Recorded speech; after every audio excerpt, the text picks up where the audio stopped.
Let's get into the first story here. Trump shows signs of cognitive decline, says speech experts. Huh. So weird. At a press conference, President Donald Trump appeared confused about foreign student visas, leading to concerns about his mental fitness, as noted by various reports and critics. Bias distribution: 75% of the left, 75% of the reporting is coming from the left, 25% is coming from the right. So we do have a little bit of right reporting, not much, but it's mostly a blind spot issue. 25% of the sources are high factuality. That's not very high, especially for a blind spot issue being reported on by the left. So we got the Daily Beast, the Inquisitor, just, some really questionable publications here. What I picked a right-leaning. I guess the Daily Express is where we're going with. So let's pop over here and read the article, huh? Close that ad. Rambling Donald Trump speeches tell experts one thing about his health: it's not good.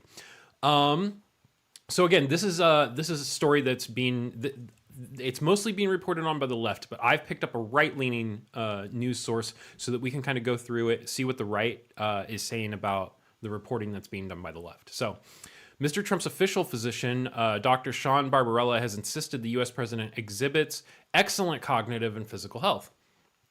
Donald Trump's increasingly disjointed public appearances are fueling questions about his mental acuity, with one of America's leading rhetoric experts warning that they could be signs of cognitive decline. Dr. Jennifer Mercira, I'm not sure how to pronounce that, professor of communications and journalism at Texas A&M University and author of Demagogue for President, the Rhetorical Genius of Donald Trump, told the Daily Beast that the former president's erratic speech patterns were far from harmless. She said his lack of focus makes it seem as though he's experiencing cognitive decline and that his brain is not well disciplined and he's unable to maintain a thought and carry it out through to its logical conclusion, she added. Trump sees himself as someone who is unscripted and not teleprompter. He likes to brand himself as a truth teller who can and will say anything that comes to mind. Unfortunately, that makes his speeches difficult to follow and his digress from thought to thought, seemingly connected ideas at random. Look at that. I'm the greatest president. He said, I do weave. You know what the weave is? Like what women wear in their hair? I'll talk about like 9 different things that all come back brilliantly together. And it's like friends of mine that are English professors say, it's the most brilliant thing I've ever seen. What? That's the biggest load of shit I've ever heard. He added, the fake news, you know what they say? He's rambled. It's not rambling. You get off subject to mention another little tidbit, and then you get back on the subject. You do it for 2 hours. You don't even mispronounce one word.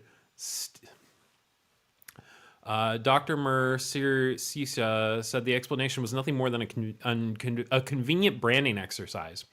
She said, in order to counter the perception that these digressions are actually a strategy, Trump has branded his style of speaking, the weave, and claims that experts in rhetoric believe it's a good way to communicate.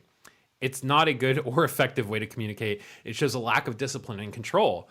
Mr. Trump's official physician, Dr. Sean Barbarella, offered a sharply different view earlier this year following the former president's physical in April.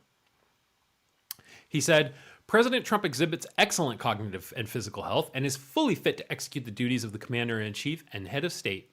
Well, I mean, yeah, based on like what we've had in the past, sure, because like apparently we just let, these geriatric old men run the country and it's completely okay. He added, President Trump's schedule includes multiple meetings, public appearances, press availability, and frequent victories in golf events. Oh my God. However, some of Mr. Trump's more recent speeches have only intensified speculation.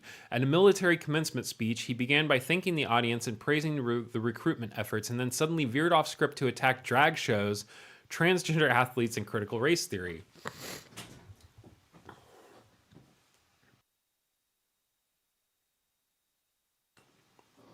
He said, I went through more investigations than Alfonso Capone, and now I'm talking to you as president. Can you believe this? He also advised the graduates against marrying for looks alone. He said, "Don't marry trophy wives. Just don't do it. Not worth the trouble." As someone who has only ever married trophy wives, huh? He's got some experience, so he's trying to part his wisdom on people, I guess. Jesus. Earlier this year, during a campaign rally, he brought up a fictional serial killer to hammer home his point on immigration. He said, "Remember Hannibal Lecter, the late, great Hannibal Lecter? A wonderful man. And that's who the migrants are. That's who's coming in." What? Where does that even come from? A recent YouGov Economist poll showed that 45% of Americans believe Mr. Trump has not been transparent about his health. Just 31% say they believe he was physically and mentally fit for a second term. Asked to respond to Dr. Mercer's claim, a White House spokesperson accused her of bias. She's suffering from Trump derangement syndrome. President Trump is the most accessible and transparent president in history, constantly showing off his impeccable mental and physical health. However, skeptics, including the doctor, argue that the president's speeches may be doing the talking for him, whether he realizes it or not. And then there's a whole bunch of comments that you can get in on the conversation if you want. So yeah. He wouldn't tell you that he's in mental decline, but it looks like he might be. So. Hey, Cousin Matt here. Thanks for checking out that clip from Nightly News This Morning, a show I do live on this channel on Tuesdays and Fridays at 6:30 a.m. Pacific Standard Time. If you like the content, please drop the video a like. Feel free to subscribe if you haven't already. And I really do appreciate your comments. I'm really looking forward to having a discussion. I'd love to know what you think about it, and we will see you in the next one.